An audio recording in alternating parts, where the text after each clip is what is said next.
En estos instantes ya nos acompaña candidato a la alcaldía de Cuenca. Con él es una voz autorizada para hablar de temas políticos a nivel nacional y entraríamos por ahí. A Paul no le hemos preguntado el tema de el partir por estado, por un federalismo, que eso propone Jaime Nebot, su amigo Paul Carrasco. Bienvenido a la WQ. ¿Cómo estamos, Paul? Buenos días. William, buenos días, un gusto estar a los tiempos luego de este retiro un poco largo de la actividad política. Mire, yo creo que el país tiene que empezar entendiendo que somos diversos. Sí. Ese es el gran problema, es cada uno jala para agua para su molino. Entonces necesitamos no empezar a entender los puntos en común, sino empezar a entender la diversidad. Y la diversidad, el momento que los estadistas, los gobernantes, entiendan esa diversidad, tiene que trasladarse a la estructura del Estado. Y en la estructura del Estado, lo que hay que hacer es una reforma político-administrativa de ese Estado que efectivamente tiene una centralidad en Quito y una centralidad en otras dos ciudades como Cuenca y Guayaquil. Y en ese marco lo que hay que hacer efectivamente es lograr que los territorios se administren por sí mismos, que los territorios tengan sus propias decisiones políticas y que terminen aportando al Estado, pero primero priorizando lo suyo. Ahora, eso no significa necesariamente un modelo federal. Eso implica un modelo que nosotros le hemos llamado siempre de autonomía solidaria, que en el momento puede desarrollarse y que puede desarrollarse en el marco, por ejemplo, de las competencias y las concurrencias. El punto está en que por lo menos deberíamos, y eso ya depende de los ecuatorianos, deberíamos tener un gobierno y gobiernos locales y nacionales que puedan estructurar este modelo piloto, ¿sí? Trasladando fundamentalmente una competencia, la competencia de la administración fiscal, es decir, de los recursos económicos. Y ahí nosotros proponemos que esos recursos económicos, ¿sí?, primero se queden en el marco de lo que se necesita. Por ejemplo, si Guayaquil o Cuenca o Azuay o Guayas requieren $100, pues tiene que producir esos $100, quedarse con esos 100 y negociar con el Estado central un aporte al Estado central por otros procesos de servicios del Estado central. Entonces, yo produzco 200, me quedo con 100 y otros 100 aporto al Estado central. Mire, lo patético, yo le oí al señor Tandazo, a quien le respeto muchísimo, pero lo patético es que efectivamente existe una aristocracia social quiteña también. Sí, no solo en Guayaquil, en Quito hay una aristocracia que está desde la izquierda a la derecha, que entre ellos se hablan, entre ellos conversan, y fíjese usted, administran el petróleo del país se declara allá. Sin embargo, el mismo Quito tiene deficiencias, el pueblo de Quito como el sur de Quito. Yo viví allí un tiempo y voy permanentemente, por ejemplo, a la lucha a los pobres. Y claro, permanentemente uno ve cómo hay una deficiencia y una inequidad en la distribución de recursos. Y si usted viaja hacia Lago Agrio desde Quito, la carretera es un desastre. Y sin embargo, Lago Agrio es la capital de la provincia productora de petróleo en el país. Entonces, lo que hay que entender es que definitivamente necesitamos que los territorios, las provincias, las ciudades se autofinancien y generen potencialidad. Pero también yo recuerdo en la época que fui prefecto, que por ejemplo había un prefecto de la provincia de Bolívar que él tenía pánico de la autogestión.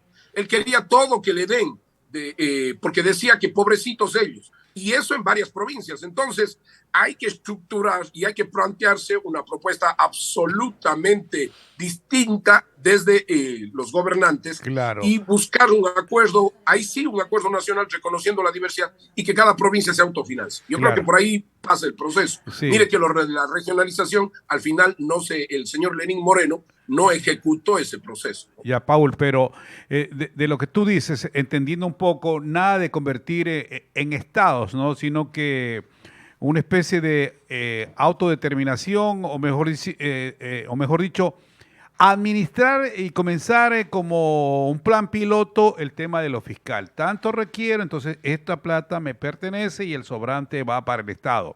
Pero hay también provincias que no generan mucho. Y ahí, ¿cómo hacemos? ¿Cómo el Estado o cómo la misma provincia que requerirá más recursos no los pueda obtener? Y otra vez volveremos a ese tema que el Estado atrapa ese sobrante. William, lo que pasa es que nosotros por eso le llamamos autonomía solidaria. A ver, este momento el tema de la autonomía fiscal es sencilla. El gobierno central sí, puede llegar a un acuerdo con los gobiernos seccionales y el gobierno provincial y llegar a un acuerdo en términos de, a ver, cuánto produce esta provincia y eso se queda en las arcas fiscales locales. Más claro, el SRI descentraliza sí, el cobro de los impuestos al SRI provincial. El SRI provincial dice, muy bien, recaudo $100. Con esto yo le dejo a los gobiernos seccionales ¿sí? $50, $60 y el resto le aporto al Estado Nacional. Y el Estado Nacional lo que hace es ¿sí? tomar esos recursos para las provincias, tomar solidariamente el sobrante y el excedente, llamémosle así, para las provincias que no son viables y ponerles un plan por lo menos de 5 años o de un periodo de 4 años en los cuales esas provincias tienen que demostrar un alza en términos de producción con la tutela y el apoyo del Estado central. Un alza en lo que llamaríamos el PIB territorial, el Producto Interno Bruto territorial, ¿sí? Para que allí se demuestre poco a poco si estas medidas que le van a mediano y largo plazo haciendo sustentable económicamente. No hay otra alternativa, pero está claro que es necesario que las provincias, por la diversidad existente, ahí, por ejemplo, William, ¿yo qué planteo? El presupuesto participativo para los pueblos y nacionalidades indígenas. Sí, es que no vamos a poder salir debido efectivamente al centralismo manejado desde la ciudad de Quito por las élites de Quito, por las élites de Guayaquil y por las élites de Cuenca. Hay que ser frontales en eso. Sí, ciertos sectores políticos, me refiero a élites políticas, ¿no? Que no entienden que el Ecuador es diverso. Entonces, no vamos a poder salir y cada periodo vamos a tener dificultades y encontrones, por ejemplo, con los pueblos y nacionalidades, porque no les damos la posibilidad de autodeterminarse. Y entonces lo que hay que hacer es definir un presupuesto participativo para las 13 nacionalidades con una diferenciación en la cédula para que se identifiquen como nacionalidad ecuatoriana, pero qué tipo de nacionalidad indígena.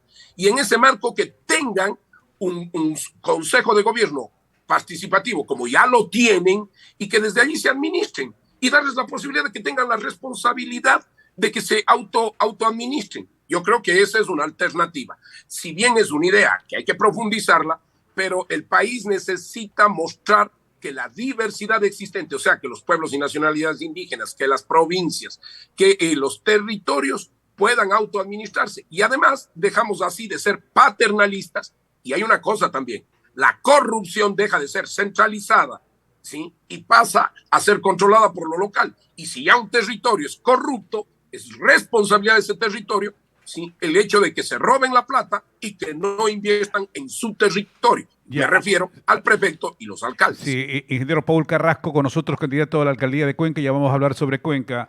En esto de la corrupción, en el imaginario, Paul, es decir, como que desde el centralismo no pueden controlar la corrupción. Pero si ya hay una especie de autoadministrarse en temas fiscales, ya se convierte más local, con lo que haríamos de un mejor control al tema de la corrupción, porque viene a ser local y ya no nacional, que es más difícil controlar. Indudable, pero además hay que entrar, lo que estamos planteando se puede viabilizar solo con el tema de las concurrencias y la Constitución viabiliza. El problema es la decisión política de los diferentes poderes del Estado. Yeah. Por ejemplo, la Contraloría General del Estado es un ente absolutamente centralizado, ¿sí? Y es increíble que todos los informes del país, desde el cantón y de la parroquia más chiquita, no son aprobados en la regional o en la provincial de la Contraloría, pasan a ser aprobados a nivel nacional y muchas veces uno ni siquiera se entera y tiene un problema de seguimiento sobre los informes nacionales, más allá de que existe la casilla electrónica, etc.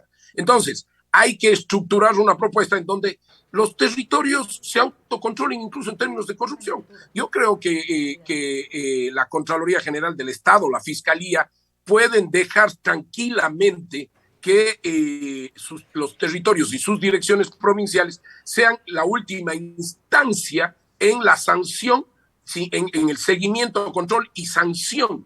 Deberíamos entrar en esa propuesta. Pero acuérdese usted que en el caso del doctor Pablo Celi no les interesaba eso, pues, porque la Contraloría era el principal organismo de corrupción pues, existente en ese momento y cobraba por los informes. Pero si por eso mismo está por delincuencia organizada, está preso el señor o está juzgándose, siendo juzgado, si presuntamente el señor Pablo Celi. Entonces, claro. Claro, incluso la Contraloría intervino en elecciones. Recordará usted que a mí me dieron un partido un mes antes de las elecciones. Sí, me dieron el partido que hoy se llama Reto. Entonces, y que hoy dirige Eduardo Sánchez. Entonces, fíjese usted cómo la misma Contraloría centralizada es presa de la corrupción absoluta. Ya. Paul Carrasco ya saboreó las mieles del poder. Yo he tenido aquí he sido muy crítico en cuanto a personajes que ya administraron una ciudad, con éxito, mediano, fracaso, pero administraron. Paul Carrasco es uno de ellos. No voy a decir si fue exitoso, mediano o bajo, eso le toca a la ciudadanía, que será la encargada de decir si fue buena o no buena.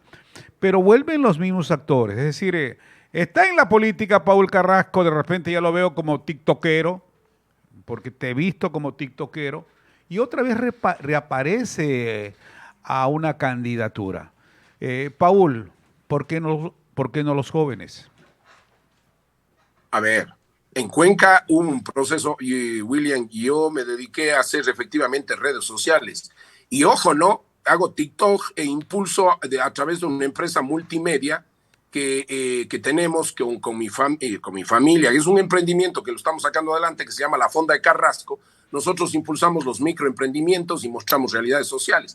Aparte de hacer algunas cosas que también atraen el tráfico hacia redes, digamos, que llaman la atención para tener visualizaciones. Pero fíjense ustedes, fíjate William, que efectivamente nosotros hemos logrado recuperar un proceso de actividad social y mostrar cómo desde cualquier espacio uno puede ayudar. Nosotros no cobramos a los emprendimientos populares. Yo he hecho de taxista, he hecho de vendedor ambulante, he hecho de lustra botas o lustra zapatos, he hecho de delivery, es decir, mostrando lo que significa la ciudad y conociendo la ciudad. Perdón, les invito a que vean Paul, de Carrasco en sí, Facebook. Espérate. William. Sí. Dime la dirección para verte en el TikTok o en las redes. Sí. A ver, lo que pasa es que yo tengo un canal multimedia que está en TikTok, Instagram empezando, y el fuerte es Facebook. Sí. Se llama La Fonda de Carrasco. Correcto. En Facebook, ahora, La Fonda de Carrasco. Ahora te pregunto una cosa, Paul. Ya de candidato a la alcaldía de Guayaquil, aquí hay, por ejemplo, Jimmy Jairala, nombre y apellido de Centro Democrático, que dice que él no es político, que él es ciudadano y que va a hablar con la ciudadanía. Esta especie de redes sociales no es acercarse, o sea, por doble vía, acercarse más bien y a sentir por primera vez, Paul Carrasco, lo que siente un limpia zapatos, lo que siente un taxista, lo que siente un tendero y todas esas cosas. ¿Antes no lo sentías así o lo estás viviendo en carne propia con ese experimento? No, a ver, yo creo que los políticos, de hecho, en un momento dado estamos cercanos a la realidad, pero con el pasar de los años hay un proceso de aislamiento fruto del mismo cansancio y gestión del poder, ¿no? Y de la gestión pública y del aislamiento que se produce, que es normal. Entonces, el político moderno tiene que readecuarse y en mi caso me puse a trabajar el tema de redes. ¿Sí? Las redes hacen algo distinto. Ya no es la política del día a día cercano del puerta a puerta, sino el nuevo puerta a puerta es el celular. y en ese marco acerca a la juventud y muestra nuevas realidades, pero hace algo interesante, democratiza la opinión pública. Entonces, el candidato pasa a ser un ser humano ya no perfecto como era antes o sábelo todo, sino que efectivamente pasa a ser una persona que puede ser cuestionada porque a través de las redes puedes comprobar si es verdad lo que dice o no dice. Entonces, en esa perspectiva, lo que yo he hecho es efectivamente adecuarme a esta nueva modernidad y acercarme a las realidades locales, a las realidades micro locales, a través de, incluso hice de limpia parabrisas, fíjate vos, y tenemos este momento toda una propuesta, ¿sí?, enmarcada en la reactivación económica micro popular, pero allegada, por ejemplo, al turismo. Y ese es un tema que lo vamos a plantear. Ahora, ¿qué pasó en ese proceso? Empezaron a acercarse efectivamente a algunos sectores y a plantearme la posibilidad de una candidatura, ¿sí?, incluido mi movimiento Reto. Y entonces me empezaron a plantear la posibilidad de una candidatura nuevamente a la alcaldía. ¿Qué ha sucedido en Cuenca? Esta es la realidad, William, que el alcalde joven y nuevo fue un fracaso. Y lamentablemente yo le respeto mucho al señor Pedro Palacios, ¿sí?, pero fue un fracaso. Y entonces el 73% de la población dice, no, a ver, un ratito, ya experimentamos. Vamos con alguien que tenga experiencia y que haya demostrado que se pueden hacer cosas distintas. Eso es lo que está pasando en Cuenca. Ahora habrá que ver si eso se mantiene en las elecciones. Claro. Sin embargo, solo un tema. Entonces, claro, el tema es que la política, sí, yo siempre digo, y con todo el respeto también a otro conocido cuencano como Jefferson Pérez, ¿qué te parece, William, si yo mañana te digo que me voy a preparar y voy a ser campeón mundial de marcha a mis 51 años? No puedes ahí. No puedes, No te puedes. ríes. Pero sin embargo, el que hace marcha toda su vida sí puede ser alcalde en un año o 6 meses o 7 meses. Así no puede funcionar. A ver, allí es lo que voy. Espérate un ratito ahí, Paul Carrasco, detente y escúcheme con atención. Ahí, claro. yo me traslado a Andrés Guzmán. Es decir, ya lo estás criticando a Jefferson Pérez, porque deportista pasa acá. Acá no es deportista, pero es un periodista deportivo. ¿Tú crees que un periodista deportivo tenga todas las credenciales como para ser un buen prefecto? A ver, William, nosotros venimos conversando desde hace algún tiempo ya con Andrés, le conocemos, en nuestro movimiento le conocemos, y él ha venido en un proceso desde hace alrededor de 2 años en conversaciones con nosotros, ¿sí? Un poco menos, tal vez. Realmente esto ha manejado Eduardo Sánchez, el presidente nacional, ¿no? Pero lo que sí debo decirte es que Andrés ha sido concejal, pues, ¿sí? Y entonces viene de un proceso justo en el que estoy hablando. Es decir, la política es una ciencia, ¿sí?, en la que buscas ordenar y organizar la sociedad para que vivan en equidad y justicia los que la integran. Pero eso implica un proceso de formación. Y Andrés ha sido concejal, ha tenido una relación con su movimiento anterior y tiene una experiencia en el marco de ir viendo la gestión pública. Y va a algo que para nosotros es importante, una prefectura, y luego obviamente veremos cómo se desenvuelve. Ya, pero te pongo la otra, Paul Carrasco. El Sí, accionar de Andrés Guzmán le parte a Susana González del Partido Social Cristiano la votación.